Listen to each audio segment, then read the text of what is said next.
Chapter 7, Opportunities and Conditions. The master obtained the Dharma at Warngmuoid and returned to Tzaoho village in Silza where no one knew him. But Lu Chi Liao, a scholar, received him with great courtesy. Chi Liao's aunt, Bhikshani Wu Chin Sung, constantly recited the Mahaparinirvana Sutra. When the master heard it, he instantly grasped its wonderful principle and explained it to her. The Bhikshani then held out a scroll and asked about some characters. The master said, "I cannot read, please ask about the meaning."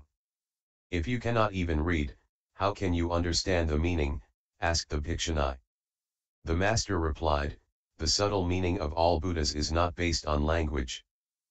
The Bhikshani was startled and she announced to all the elders and virtuous ones in the village, "Here is a gentleman who possesses the way.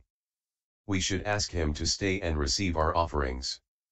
Tzao Shuliang, great-grandson of the Marquis Wu of the Wei dynasty, came rushing to pay homage, along with the people of the village.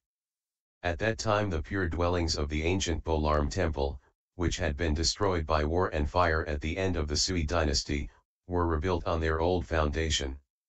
The master was invited to stay and soon the temple became a revered place. He dwelt there a little over 9 months when he was once again pursued by evil men. The master hid in the mountain in the front of the temple, and when they set fire to the brush and trees, he escaped by crawling into a rock to hide. The rock still bears the imprints of the master's knees and of his robe where he sat in lotus posture. Because of this it is called the Rock of Refuge. Remembering the fifth patriarch's instructions to stop at Huai and hide at Hui, he went to conceal himself in those 2 cities. Bhikshafahai. When Bhikshafahai of Chuchang city in Silza first called on the Patriarch, he asked, "Will you please instruct me on the sentence, mind is Buddha?" The master said, "When one's preceding thoughts are not produced, this is mind, and when one's subsequent thoughts are not extinguished, this is Buddha. The setting up of marks is mind, and separation from them is Buddha." Were I to explain it fully, I would not finish before the end of the present age. Listen to my verse. When the mind is called wisdom, then the Buddha is called concentration. When concentration and wisdom are equal, the intellect is pure. Understand this Dharma teaching by practicing within your own nature. The function is basically unproduced. It is right to cultivate both. At these words, Fahai was greatly enlightened and spoke a verse in praise. This mind is basically Buddha. By not understanding I disgrace myself. I know the cause of concentration and wisdom is to cultivate both and separate myself from all things. Bhikshafata. Bhikshafata of Hangzhou left home at age 7 and constantly recited the Dharma Flower Sutra, but when he came to bow before the Patriarch, his head did not touch the ground. The master scolded him, saying, "If you do not touch the ground, isn't it better not to bow? There must be something on your mind. What do you practice?" "I have recited the Dharma Flower Sutra over 3,000 times, he replied. The master said, "I don't care if you have recited it 10,000 times. If you understood the sutra's meaning, you would not be so overbearing, and you could walk along with me. You have failed in your work and do not even recognize your error. Listen to my verse. As bowing basically to cut arrogance. Why don't you touch your head to the ground? When you possess a self, offenses arise. But forgetting merit brings supreme blessings." The master asked further, "What is your name?" "Fatah," he replied. The mater said, "Your name means Dharma penetration, but what Dharma have you penetrated?" He then spoke a verse. "Your name means Dharma penetration. And you earnestly recite without pause to rest. Recitation is mere sound. But one who understands his mind is called a bodhisattva. Now, because of your karmic conditions. I will explain it to you. Believe only that the Buddha is without words, and the lotus blossom will bloom from your mouth. Hearing the verse, Fata was remorseful and he said, from now on I will respect everyone. Your disciple recites the Dharma Flower Sutra but has not yet understood its meaning. His mind often has doubts. High Master, your wisdom is vast and great. Will you please explain the general meaning of the sutra for me? The Mater said, Dharma penetration, the Dharma is extremely penetrating, but your mind does not penetrate it. There is basically nothing doubtful in the sutra. The doubts are in your own mind. You recite the sutra, but what do you think its teaching is? Fata said, this student's faculties are dull and dim. Since I have only recited it by rote, how could I understand its doctrine? The Master said, I cannot read, but if you take the sutra and read it once, I will explain it to you. Fata recited loudly until he came to the analogies chapter. The Master said, stop. This sutra fundamentally is based on the principles underlying the causes and conditions of the Buddha's appearance in the world. None of the analogies spoken go beyond that. What are the causes and conditions? The sutra says, all Buddhas, the world-honored ones, appear in the world for the causes and conditions of the one important matter. The one important matter is the knowledge and vision of the Buddha. Worldly people, deluded by the external world, attach themselves to marks, and deluded by the inner world, they attach themselves to emptiness. If you can live among marks and yet be separate from it, then you will be confused by neither the internal nor the external. If you awaken to this Dharma, in one moment your mind will open to enlightenment. The knowledge and vision of the Buddha is simply that. The Buddha is enlightenment. There are 4 divisions. 1. Opening to the enlightened knowledge and vision. 2. Demonstrating the enlightened knowledge and visions. 3. Awakening to the enlightened knowledge and vision, and 4. Entering the enlightened knowledge and vision. If you listen to the opening and demonstrating of the Dharma, you can easily awaken and enter. That is the enlightened knowledge and vision, the original true nature becoming manifest. Be careful not to misinterpret the sutra by thinking that the opening, demonstrating, awakening, and entering of which it speaks is the Buddha's knowledge and vision and that we have no share in it. To explain it that way would be to slander the sutra and defame the Buddha. Since he is already a Buddha, perfect in knowledge and vision, what is the use of his opening to it again? You should now believe that the Buddha's knowledge and vision is simply your own mind, for there is no other Buddha. But, because living beings cover their brilliance with greed and with the love of states of defilement, external conditions and inner disturbance make slaves of them. That troubles the world-honored one to rise from samadhi, and with various reproaches and expedients, he exhorts living beings to stop and rest, not to seek outside themselves, and to make themselves the same as he is. That is called opening the knowledge and vision of the Buddha. I, too, am always exhorting all people to open to the knowledge and vision of the Buddha within their own minds. The minds of worldly people are deviant, confused and deluded, they commit offenses. Their speech may be good, but their minds are evil. They are greedy, hateful, envious, given over to flattery, deceit, and arrogance. They oppress one another and harm living creatures, thus they open not the knowledge and vision of Buddhas but that of living beings. If you can with an upright mind constantly bring forth wisdom, contemplating and illumining your own mind, and if you can practice the good and refrain from evil, you, yourself will open to the knowledge and vision of the Buddha. In every thought you should open up to the knowledge and vision of the Buddha, do not open up to the knowledge and vision of living beings. 2. Be open to the knowledge and vision of the Buddha is transcendental. To be open to the knowledge and vision of living beings is mundane. If you exert yourself in recitation, clinging to it as a meritorious exercise, How does that make you different from a yak who loves his own tail? Fatah said, if this is so, then I need only understand the meaning and need not exert myself in reciting the sutra. Isn't that correct? The master replied, what fault does the sutra have that would stop you from reciting it? Confusion and enlightenment are in you. Loss or gain comes from yourself. If your mouth recites and your mind practices, you turn the sutra, but if your mouth recites and your mind does not practice, the sutra turns you. Listen to my verse. When the mind is confused, the Dharma flower turns it. The enlightened mind will turn the Dharma flower. Reciting the sutra so long without understanding has made you an enemy of its meaning. Without a thought, your recitation is right. With thought, your recitation is wrong. With and no without, you may ride forever in the white ox cart. Fatah heard this verse and wept without knowing it.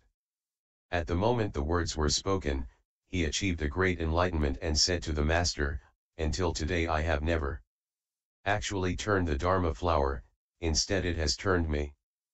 Fatah asked further, the Lotus Sutra says, if everyone from Shravakas up to the Bodhisattvas here to exhaust all their thought in order to measure the Buddha's wisdom, they still could not fathom it. Now, you cause common people merely to understand their own minds, and you call that the knowledge and vision of the Buddha. Because of this, I am afraid that those without superior faculties will not be able to avoid doubting and slandering the sutra. The sutra also speaks of 3 carts. How do the sheep, deer, and ox carts differ from the white ox cart? I pray the High Master will once again instruct me. The Master said, the sutra's meaning is clear. You yourself are confused. Disciples of all 3 vehicles are unable to fathom the Buddha's wisdom, the fault is in their thinking and measuring. The more they think, the further away they go. From the start the Buddha speaks for the sake of common people, not for the sake of other Buddhas. Those who chose not to believe were free to leave the assembly. Not knowing that they were sitting in the white ox cart, they saw 3 vehicles outside the gate. What is more, the sutra text clearly tells you there is only the one Buddha vehicle, no other vehicle, whether 2 or 3, and the same is true for countless expedients, for various causes and conditions, and for analogies and rhetoric. All these dharmas are for the sake of the one Buddha vehicle. Why don't you wake up? The 3 carts are false, because they are preliminary. The one vehicle is real because it is the immediate present.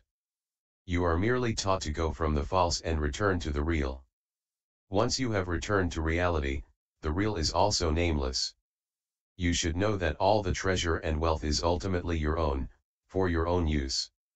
Do not think further of the Father, nor of the Son, nor of the use.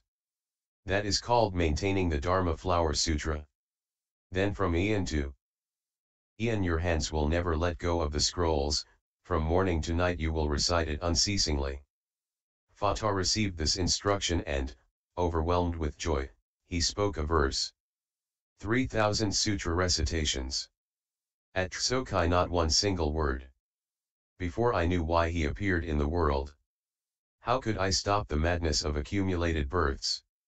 Sheep, deer, and ox provisionally set up.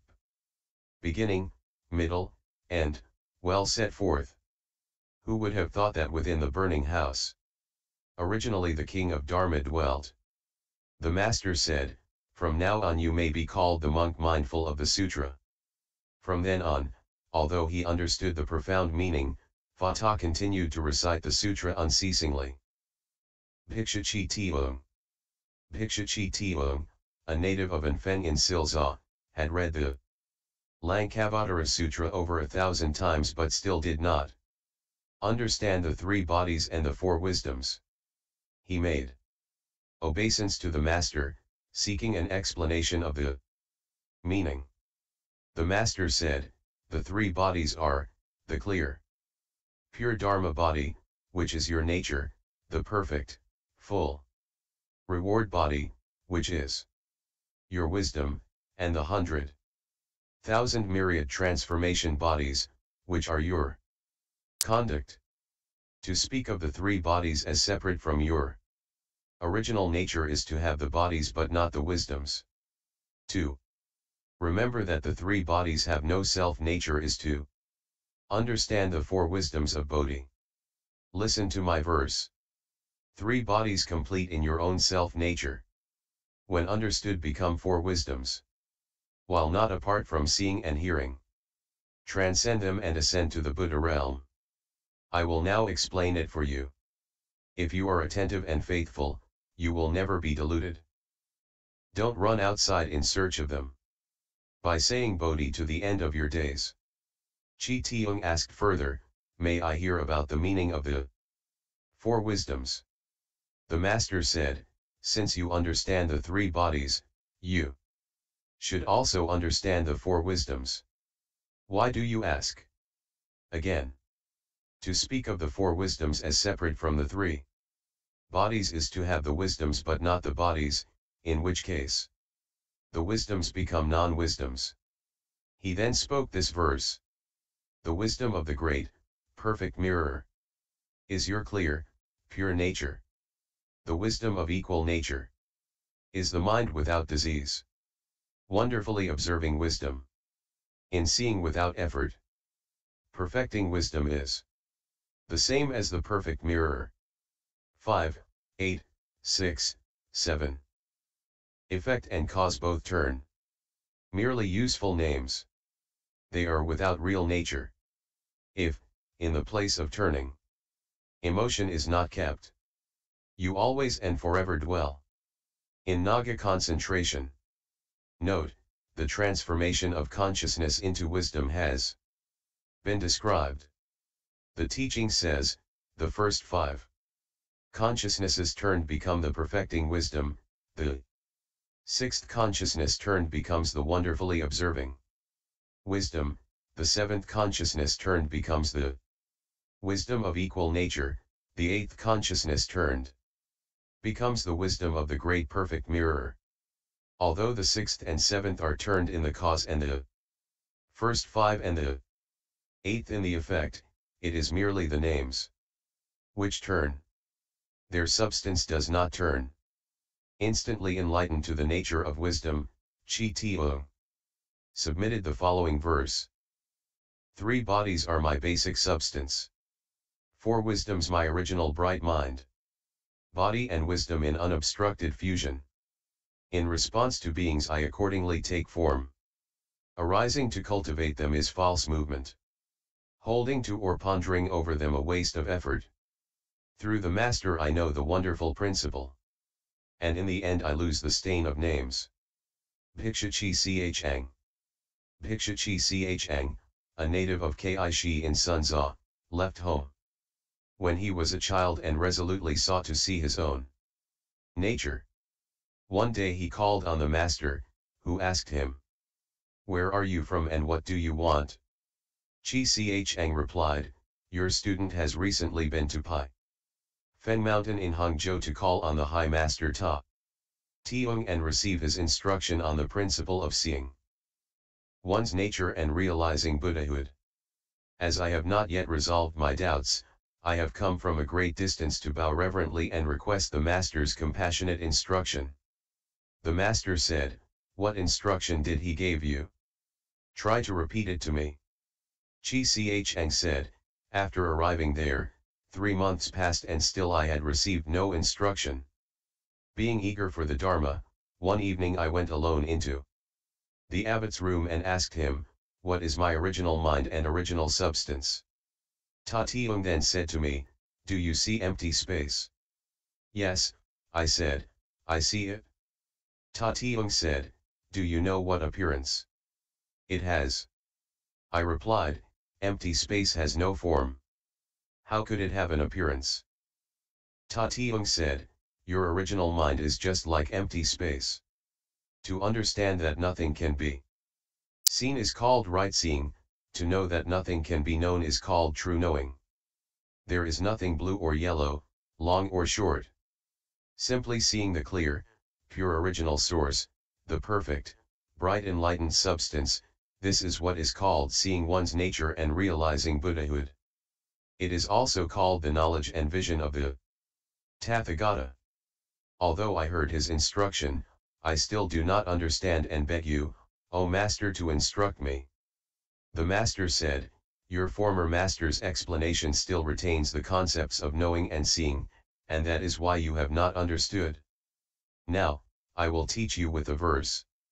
Not to see a single Dharma still retains no seeing, greatly resembling floating clouds covering the sun. Not to know a single Dharma holds to empty knowing, even as a lightning flash comes out of empty space. This knowing and seeing arise in an instant. When seen wrongly, can expedience be understood? If, in the space of a thought, you can know your own error, your own spiritual light will always be manifest. Hearing the verse, Chi Chang understood it with his heart and mind, and he composed this verse. Without beginning, knowing and seeing arise. When one is attached to marks, bodhi is sought out. Clinging to a thought of enlightenment. Do I rise above my former confusion? The inherently enlightened substance of my nature illuminates the turning, twisting flow. But had I not entered the Patriarch's room, I'd still be running, lost between the two extremes. One day Chi Chang asked the Master, the Buddha taught the Dharma of the three vehicles and also the supreme vehicle. Your disciple has not yet understood that and would like to be instructed. The Master said, contemplate only your own original mind and do not be attached to the marks of external dharmas. The Dharma doesn't have four vehicles, it is people's minds that differ. Seeing, hearing, and reciting is the small vehicle. Awakening to the Dharma and understanding the meaning is the middle vehicle. Cultivating in accord with Dharma is the great vehicle. To penetrate the 10,000 Dharmas entirely and completely while remaining without defilement, and to sever attachment to the marks of all the Dharmas with nothing whatsoever gained in return, that is the supreme vehicle. Vehicles are methods of practice, not subjects for debate. Cultivate on your own and do not ask me, for at all times your own self-nature is itself thus. Chi Chang bowed and thanked the Master and served him to the end of the Master's life. Bhiksha Chi Tao. Bhiksha Chi Tao, a native of Nanhai in Guangzhou, asked a favor. Since leaving home, your student has studied the Nirvana Sutra for over 10 years and has still not understood its great purport. I hope that the High Master will bestow his instruction. The Master said, what point haven't you understood? Chi Tao replied. All activities are impermanent, characterized by production and extinction. When production and extinction are extinguished, that still extinction is bliss. My doubts are with respect to this passage. The Master said, what are your doubts?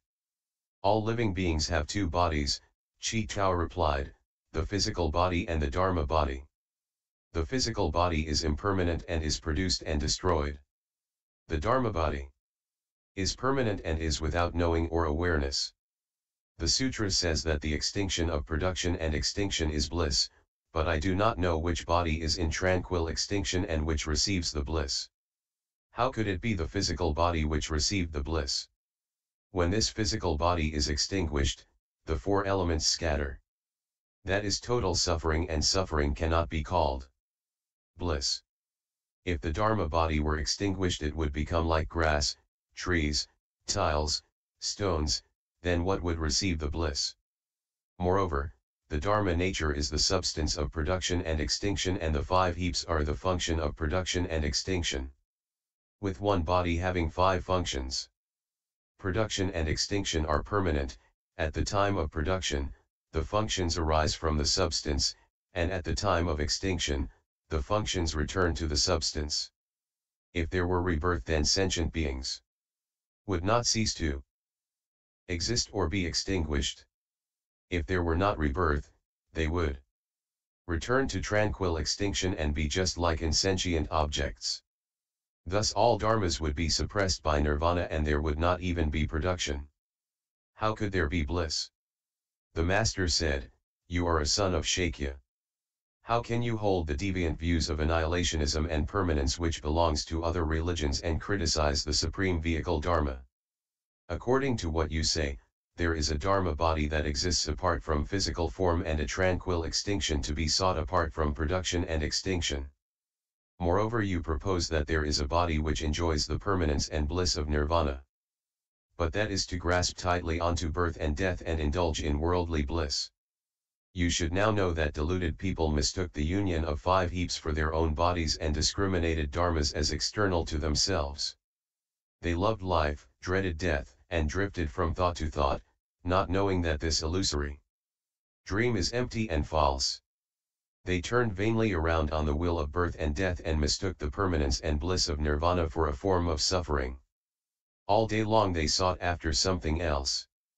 Taking pity on them, the Buddha made manifest in the space of an instant the true bliss of nirvana, which has no mark of production or extinction. It has no production or extinction to be extinguished. That, then, is the manifestation of tranquil extinction. Its manifestation cannot be reckoned, it is permanent and blissful.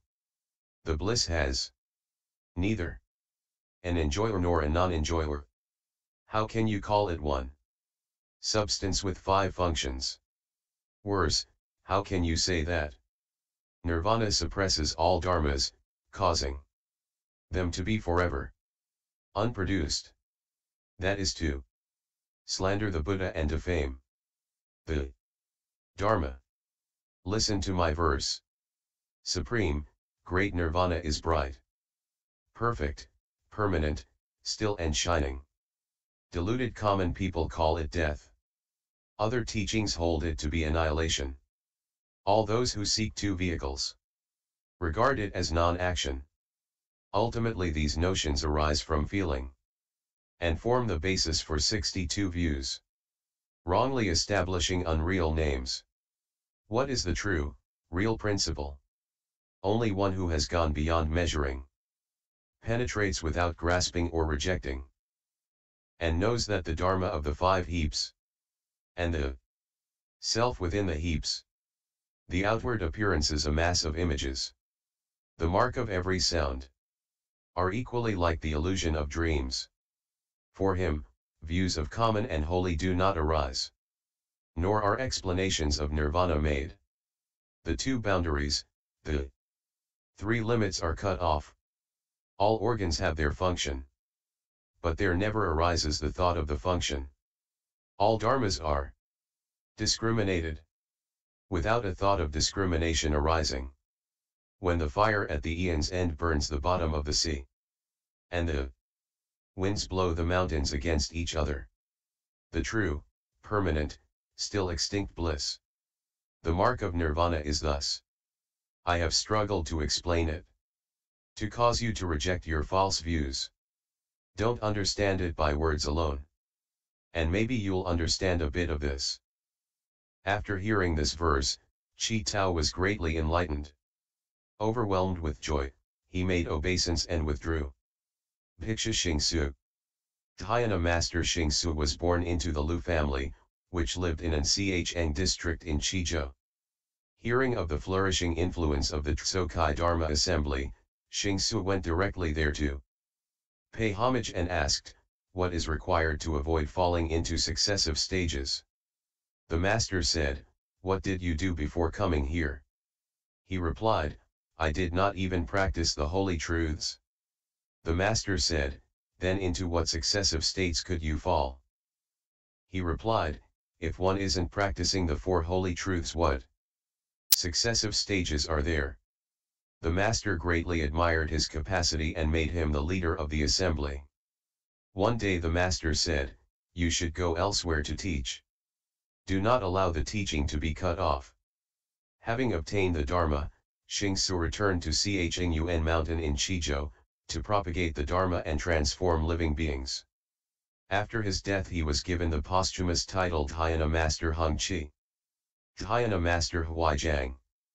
Dhyana Master Huizhang was the son of the Tu family in Qinzhou.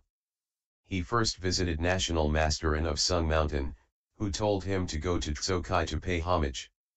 When he Arrived, he bowed, and the master asked him, "What has come?"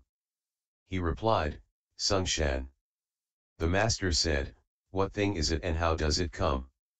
He replied, "To say that it is like a thing is to miss the point." The master said, "Then can there still be that which is cultivated and certified?" He replied, "Cultivation and certification are not absent, but there can be no defilement." The master said, "It is just the lack of defilement of which all Buddhas are mindful and protective. You are like that, and I am like that, too." In the West, Prajnatara predicted that a cold would run from under your feet, trampling and killing people under heaven. You should keep that in mind, but do not speak of it too soon. Huineng suddenly understood. Accordingly he waited upon the master for 15 years, daily penetrating more deeply into the profound and mysterious. He later went to Nanyao where he spread the Dhyana school. The title Dhyana Master Ta Hui was bestowed upon him posthumously. Dhyana Master Xuan Tiao. Dhyana Master Sun Tiao of Yangchia was the son of a family called Tai in Wenzhou. When he was young he studied the sutras and commentaries and was skilled in the T'en Tai Dharma door of stop and look. Upon reading the Vimalakirti Sutra, he understood the mind ground. One day he happened to meet the master's disciple Xuan Che and they had a pleasant talk. As Xuan Tiao's words were consonant with the words of all the Patriarch, Xuan Che asked him, "Kind sir, from whom did you obtain the Dharma?" He replied, "I have heard the Vaipulya Sutras and Shastras, receiving each from a master. Later, upon reading the Vimalakirti Sutra, I awakened to the doctrine of the Buddha mind, but as yet no one has certified me." Xuan Che said, "That was acceptable before the time of the Buddha called the awesome-voiced king. But since the coming of that Buddha, all those who self-enlighten without a master belong to other religions which hold to the tenet of spontaneity. Then will you please certify me, kind sir," said Xuan Tiao. Xuan Che said, "My words are of little worth, but the great master, the sixth patriarch, is at Tsokai, where people gather like clouds from the four directions. He is one who has received the Dharma. If you wish to go, I will accompany you." Thereupon Xuan Tiao went with Xuan Che to call upon the master. On arriving, he circumambulated the master 3 times, shook his staff, and stood in front of him. The master said, "Inasmuch as a Shramana has perfected the 3,000 awesome deportments and the 80,000 fine practices, where does this virtuous one come from and what makes him so arrogant?" Xuan Tiao said, "The affair of birth and death is great and impermanence comes quickly." The master said, "Why not embody non-production and understand that which is not quick?" He replied, "The body itself is not produced and fundamentally there is no quickness." The master said, "So it is, so it is." Xuan Tiao then made obeisance with perfect awesome deportment. A short while later he announced that he was leaving and the master said, "Aren't you leaving too quickly?" He replied, "Fundamentally I don't move, how can I be quick?" The master said, "Who knows you don't move?" He replied, "Kind sir, you yourself make this discrimination." The master said, "You have truly got the idea of non-production." "But does non-production possess an idea?" asked Xuan Tiao. "If it is without ideas, then who discriminates it?" said the master. "What discriminates is not an idea either," he replied. The master exclaimed, "Good indeed. Please stay for a night." During his time he was called the One Enlightened Overnight and later he wrote the Song of Certifying to the Way, which circulated widely in the world. His posthumous title is Great Master Wu Shang, and during his lifetime he was called Chen Tiao. Dhyana Master Chi Huang. Dhyana cultivator Chi Huang had formerly studied under the 5th Patriarch and said of himself that he had attained to the right reception. He lived in a hut, constantly sitting, for 20 years. In his travels, The master's disciple Huineng reached Shuo, where he heard of Qi Huang's reputation. He paid a visit to his hut and asked him, "What are you doing here?" "Entering concentration," replied Qi Huang. Huineng said, "You say you are entering concentration. Do you enter with thought or without thought? If you enter without thought, then all insentient things, such as grass, trees, tiles, and stones, should likewise attain concentration. If you enter with thought, then all sentient things which have consciousness should also attain concentration." Qi Huang said, "When I properly enter concentration I do not notice whether I have thought or not." Huineng said, "Not to notice whether or not you have thought is eternal concentration. How can you enter it or come out of it? If you come out of it or enter it, it is not the great concentration." Qi Huang was speechless. After a long while, he finally asked, "Who is your teacher?" Huineng said, "My master is the sixth patriarch at Sokai." Qi Huang said, "What does your master take to be dhyana concentration?" Huineng said, "My teacher speaks of the wonderful, clear, perfect stillness, the suchness of the substance and function, the fundamental emptiness of the five skandhas, and the non-existence of the six organs. There is neither emerging nor entering, neither concentration nor confusion.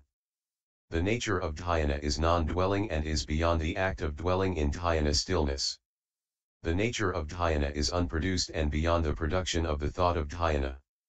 The mind is like empty space and is without the measure of empty space." Hearing this explanation, Qi Huang went directly to visit the master. The master asked him, "Kind sir, where are you from?" Qi Huang related the above incident in detail. The master then said, "It is truly just as he said. Simply let your mind be like empty space without being attached to the idea of emptiness and the correct function of the self-nature will no longer be obstructed. Have no thought, whether in motion or stillness, forget any feeling of being common or holy, put an end to both subject and object. The nature and mark will be thus, and at no time will you be out of the state of concentration." Just then Qi Huang attained the great enlightenment. What he had gained in 20 years vanished from his mind without a trace. That night the people of Hopi heard a voice in space announcing, "Today, dhyana master Qi Huang has attained the way." Later, he made obeisance and left, returning to Hopi to teach and convert the 4 assemblies there. Dhyana master Qi Huang. Dhyana cultivator Qi Huang had formerly studied under the 5th patriarch and said of himself that he had attained to the right reception. He lived in a hut, constantly sitting, for 20 years. In his travels, the master's disciple Huineng reached Shuo, where he heard of Qi Huang's reputation. He paid a visit to his hut and asked him, "What are you doing here?" "Entering concentration," replied Qi Huang. Huineng said, "You say you are entering concentration. Do you enter with thought or without thought? If you enter without thought, then all insentient things, such as grass, trees, tiles, and stones, should likewise attain concentration. If you enter with thought, then all sentient things which have consciousness should also attain concentration." Qi Huang said, "When I properly enter concentration I do not notice whether I have thought or not." Huineng said, "Not to notice whether or not you have thought is eternal concentration. How can you enter it or come out of it? If you come out of it or enter it, it is not the great concentration." Qi Huang was speechless. After a long while, he finally asked, "Who is your teacher?" Huineng said, "My master is the 6th patriarch at Sokai." Qi Huang said, "What does your master take to be dhyana concentration?" Huineng said, "My teacher speaks of the wonderful, clear, perfect stillness, the suchness of the substance and function, the fundamental emptiness of the 5 skandhas, and the non-existence of the 6 organs. There is neither emerging nor entering, neither concentration nor confusion. The nature of dhyana is non-dwelling and is beyond the act of dwelling in dhyana stillness. The nature of dhyana is unproduced and beyond the production of the thought of dhyana. The mind is like empty space and is without the measure of empty space. Hearing this explanation, Chi Huang went directly to visit the master. The master asked him, "Kind sir, where are you from?" Chi Huang related the above incident in detail. The master then said, "It is truly just as he said. Simply let your mind be like empty space without being attached to the idea of emptiness, and the correct function of the self-nature will no longer be obstructed. Have no thought, whether in motion or stillness, forget any feeling of being common or holy, put an end to both subject and object. The nature and mark will be thus, and at no time will you be out of the state of concentration." Just then Chi Huang attained the great enlightenment. What he had gained in 20 years vanished from his mind without a trace. That night the people of Hopi heard a voice in space announcing, "Today, Dhyana Master Chi Huang has attained the way." Later, he made obeisance and left, returning to Hopi to teach and convert the 4 assemblies there. One member of the Sangha. One of the Sangha asked the master, "Who got the principle of Warng Muoid?" The master replied, "The one who understands the Buddha Dharma." The Sangha member said, "Hi master, have you obtained it?" "I do not understand the Buddha Dharma," the master replied. Bhikshu Phangpayan. One day the master wanted to wash the robe which he had inherited, but there was no clear stream nearby. He walked about 2 miles behind the temple where he saw good energies revolving in a dense grove of trees. He shook his staff, stuck it in the ground, and a spring bubbled up and formed a pool. As he knelt to wash his robe on a rock, suddenly a monk came up and bowed before him saying, "I am Phangpayan, a native of Shishu. A while ago I was in India, where I visited the great master Bodhidharma. He told me to return to China immediately, saying, the orthodox Dharma treasury and the Samgati robe which I inherited from Mahakashyapa has been transmitted to the 6th generation at Tsokai, Silza. Go there and pay reverence." Phangpayan has come from afar, hoping to see the robe and bowl that his master transmitted. The master showed them to him and asked, "Superior one, what work do you do?" "I am good at sculpting," he replied. Keeping a straight face, the master said, "Then sculpt something for me to see." Phangpayan was bewildered, but after several days he completed a lifelike image of the Patriarch, 7 inches high and wonderful in every detail. The master laughed and said, "You only understand the nature of sculpture, you do not understand the nature of the Buddha." Then the master stretched out his hand and rubbed the crown of Phangpayan's head, saying, "You will forever be a field of blessing for gods and humans." The master rewarded him with the robe, which Phangpayan divided into 3 parts. One he used to wrap the sculpture, one he kept for himself, and the third he wrapped in palm leaves and buried in the ground, vowing, "In the future, when this robe is found again, I will appear in the world to be abbot here and restore these buildings." Note: during the Sung dynasty in the 8th year of the Qiayu reign period, 1063 AD, while Bhikshu Wei Xian was repairing the hall, he excavated the earth and found the robe which was like new. The image is at Khao Chuan temple, and those who pray before it obtain a quick response. Master Enger learns verse. One Bhikshu was reciting Dhyana. Master Enger learns verse. Enger learn has the talent to stop the hundreds of thoughts. Facing situations his heart won't arouse, won't generate any thoughts. Bodhi grows day by day.